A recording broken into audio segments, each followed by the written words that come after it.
Al Descubierto, líder en opinión por Venevisión, tu canal independiente. Vamos a conversar ahora con Delsa Solórzano. Ella es diputada al Parlamento Latinoamericano por la Unidad. Buenos días, bienvenida. Buenos días, ¿cómo está? Un placer saludarle. Nosotros la veíamos la semana pasada en unas declaraciones muy enérgicas justamente a propósito de ese examen periódico universal en el Consejo de los Derechos Humanos de las Naciones Unidas en Ginebra. ¿Cuál es el balance que hace usted de este examen? Nosotros hemos dicho que es vergonzosa la posición del gobierno nacional. Yo creo que es que ellos viven en Disneylandia y no en Venezuela. Cuando un gobierno se da el lujo de mentir por escrito, y lo decimos con absoluta responsabilidad, cualquier venezolano que esté interesado, cualquier ciudadano que esté interesado puede revisar el informe que presentó el gobierno de Venezuela en la página web oficial de la ONU, onu.org.be, y allí van a encontrar el informe que presentó el gobierno nacional. Un informe donde se dice que en Venezuela hay plena libertad de expresión, donde se dice que el gobierno nacional se ha dedicado a garantizar y a proteger la vida y los bienes de los venezolanos, cuando la inseguridad es el primer problema de Venezuela, y eso no lo estoy inventando yo, eso lo sufrimos los venezolanos día a día. Un informe donde se dice que en Venezuela hay tanta separación de poderes que no hay 3 sino 5, y que actúan de modo independiente, pero que en contraste con ello se llevan a casi todos los representantes de los poderes del Estado a Ginebra para que ratifiquen esa supuesta separación, y lo que hacen es actuar con Chávez, un solo gobierno, y ratificar lo que le dijo la presidenta del Tribunal Supremo de Justicia al comandante presidente antes de irse a Cuba, cuando le señaló que el presidente, aquí están sus poderes, de tal modo que eso siento que, y además nos los han comentado algunos amigos que están allá, que causó muy mala impresión en las Naciones Unidas, porque fue una evidencia de la falta de separación de poderes del país. Y finalmente, en el tema de seguridad, cuando usted decide ocultar el problema, es una falta de reconocimiento del mismo, implica necesariamente una falta de decisión en la resolución del problema más importante que atravesamos. Imagínate tú que los señores estos dijeron en el párrafo 37, lo pueden consultar, citan una encuesta de victimización en hogares, séptima encuesta nacional de victimización en hogares, para hablar de las cifras de homicidio por año en Venezuela. Y esa encuesta es de Chile, no es de Venezuela. Nosotros enviamos una comunicación a las Naciones Unidas, nosotros solos no, supongo que muchas otras organizaciones no gubernamentales que presentamos informes. Hay que recordar que muchas ONG... Ya va, diputada, ¿cómo que citan cifras de Chile? ¿Cómo es eso? Sí. Punto 2 del informe presentado por Venezuela, párrafo 37 específicamente. Dicen que Venezuela garantiza el derecho a la seguridad personal, y citan una encuesta que se llama, la pueden ubicar en la página web del INE chileno, www.ine.cl, y citan una encuesta que está ahí, que son las cifras de homicidio en Chile, no en Venezuela. Luego del reclamo que nosotros hiciéramos, el gobierno nacional envió un alcance de su documento donde cambian el nombre de la encuesta y ponen la verdadera encuesta de Venezuela, que es la encuesta de victimización del INE Venezuela 2009, pero no modifican el tema relativo a las cifras, cambian solamente el nombre. Según esa encuesta de Venezuela del año 2009, nosotros somos el país más violento del mundo.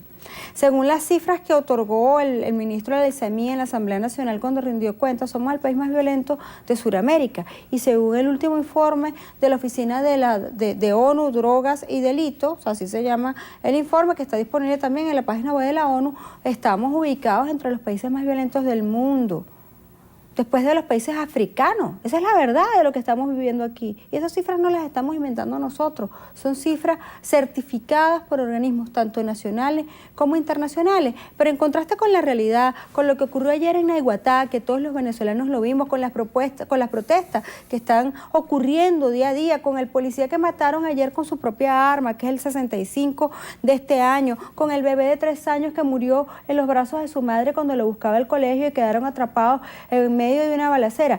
El contraste de esa realidad es lo que ocurrió en la ONU cuando con musiquita pretendieron tapar lo que vivimos los venezolanos de a pie. Cuando ustedes hacen este tipo de observaciones tan precisas y tan severas, ¿qué proponen justamente desde la unidad?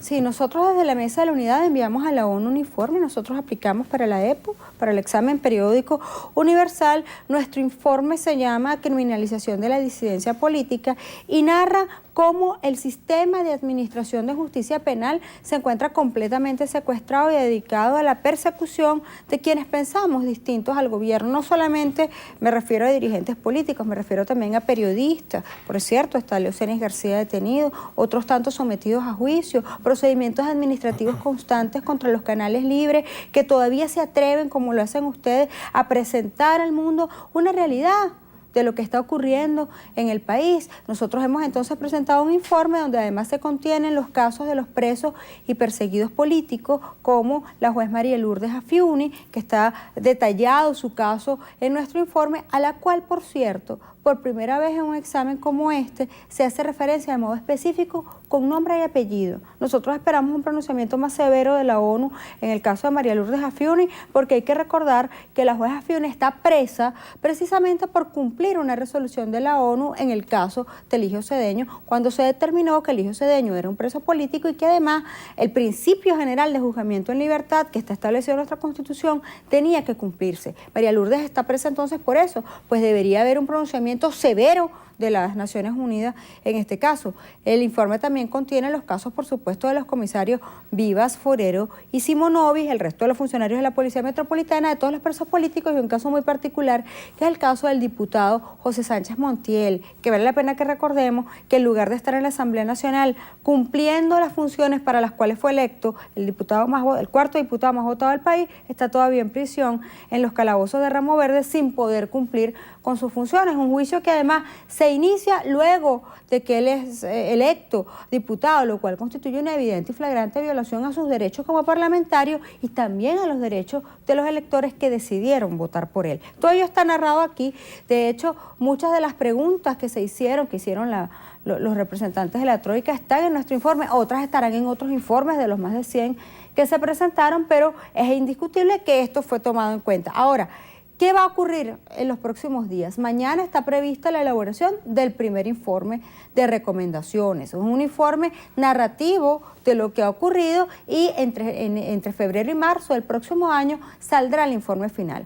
Esto no es importante que se sepa que esto no es una instancia contenciosa donde hay un juicio, donde usted se puede defender para nada. Vimos que solamente el gobierno nacional habla, los demás no tienen derecho a hablar. Las ONG que hemos aplicado para la ONU, para el examen periódico universal, no tenemos derecho a voz ni nada por el estilo, de tal modo que esto que ha armado el gobierno no es más que un show mediático que ahora finalmente dicen que ni siquiera van a reconocer las recomendaciones que haga la ONU. Y mientras todo esto pasa en Ginebra, a los venezolanos, ayer en la morgue entraron 17 cadáveres.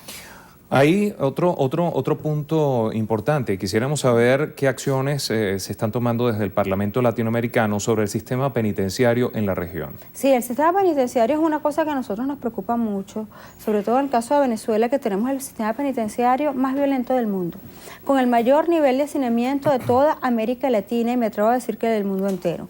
Nuestro sistema penitenciario está diseñado para albergar 12.500 reclusos y estamos albergando 47.000.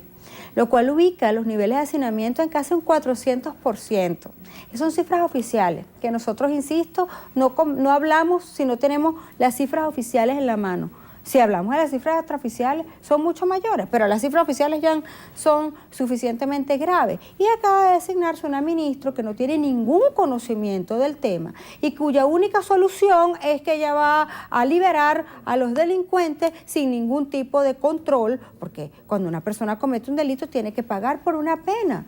Ahora, indiscutiblemente el retardo procesal en Venezuela es un problema, y es un problema que tiene muchísimos años, pero que se ha incrementado en los últimos 13 años. Hay que recordar que cuando el Código Orgánico Procesal Penal entró en vigencia, se liberaron cerca de 10.000 reclusos y el hacinamiento se acabó, de tal modo que el hacinamiento actual es responsabilidad exclusiva de este gobierno. Nosotros acabamos de visitar en República Dominicana un sistema modelo penitenciario que ha sido implementado de manos del Parlamento Latinoamericano y que se puede aplicar perfectamente en Venezuela. Lo único que se requiere es voluntad política, que a este gobierno le falta. Muchísimas gracias a Adelsa Solórzano, diputada al Parlamento Latinoamericano por la Unidad, conversando con nosotros esta mañana al Descubierto. Amigos, nos despedimos.